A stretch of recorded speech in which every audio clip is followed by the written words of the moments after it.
What happened? I'll start? Chapter. No, okay. I forgot. Wait. Just give me a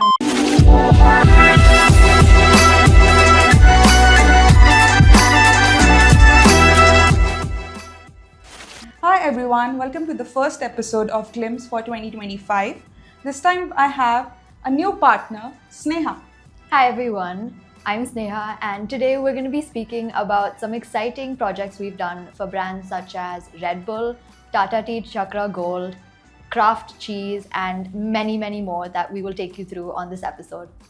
Okay, so the first experience that we're going to be discussing is for Kraft Cheese, and it was a very exciting VR game that we made for the MetaQuest 3, and it was an interesting game where you're in a supermarket aisle, you sort of have to control a cart using VR, the VR controls, and you move the cart left and right and you collect the Kraft Cheese items. And I think what was quite cool was that they deployed it in like a supermarket experience, and they had a game zone where everyone who comes to the supermarket could sort of play this game, and they would be taken into this virtual supermarket gaming experience as well. You know, the fun part was I tried the game with MetaQuest 3 and it was like it transported me into a supermarket, and it was such an immersive game that I could not stop playing it. Yeah, that sounds fun.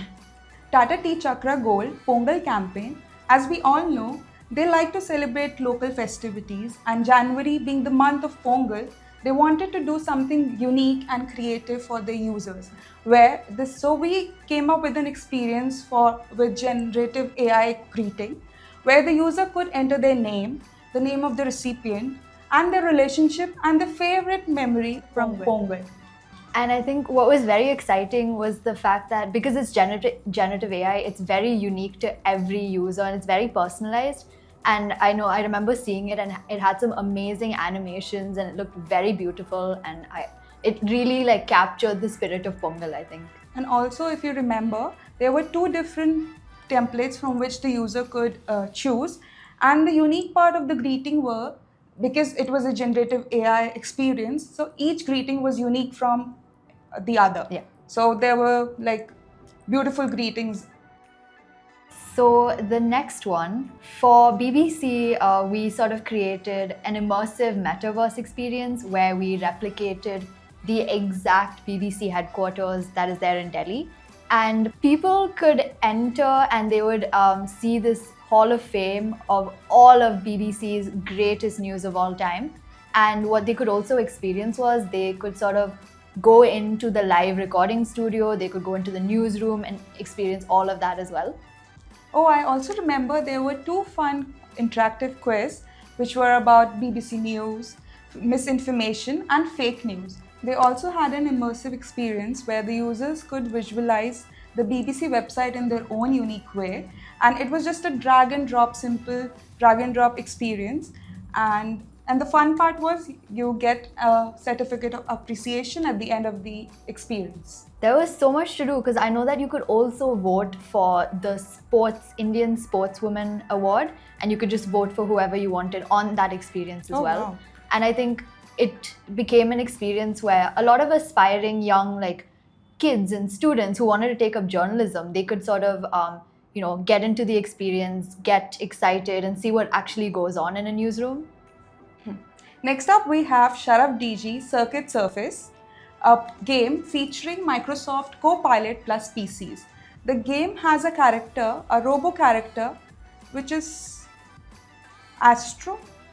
Or AI Astro? I think it's AI. So in the game, you had to control Astro or AI Astro, the mascot of the Sharaf DG and Microsoft Copilot plus PC game. And you had to sort of go through and maneuver him through this very futuristic designed landscape that we had made. And as you go along, you would collect the features of Microsoft Copilot plus PC, and you would obviously avoid the obstacles so you don't lose points. So as you collect more and more points and set a high score, you get a redeemable voucher. And it's also like a really fun gamification experience that is used to promote product features and also educate the users about what it has to offer. Yeah, so it's a win-win situation for both users as well as the product company. Exactly. So next up, we did an exciting project for Red Bull, and it was basically a Snapchat lens that, as everyone knows, Red Bull always asks people to like push your limits, do the extra work, and fly high or gives yourself wings. So this Snapchat lens sort of asked people to record themselves, and as they were recording themselves, what they would have to do is do fitness reps, do squats or do runs, etc. And this energy bar would sort of fill up, and it would capture, when they would do the movement or the action. And as it fills up, you would sort of receive a message of gratification that says, "Congratulations, you've pushed your limit." And people could sort of record the video, download it, and challenge their friends to also see, how much you could push your limits. So as always, Red Bull is always trying to like revolutionize fitness and health. So it was like a challenge that would be very fun for people to do. So it was kind of push your limits challenge. Exactly. So it was a fun one. It's a fun one and fitness oriented one. So this brings us towards the end of our first episode of 2025. Stay tuned for our next episode. We have a lot of interesting things lined up. Please do like, share, and subscribe.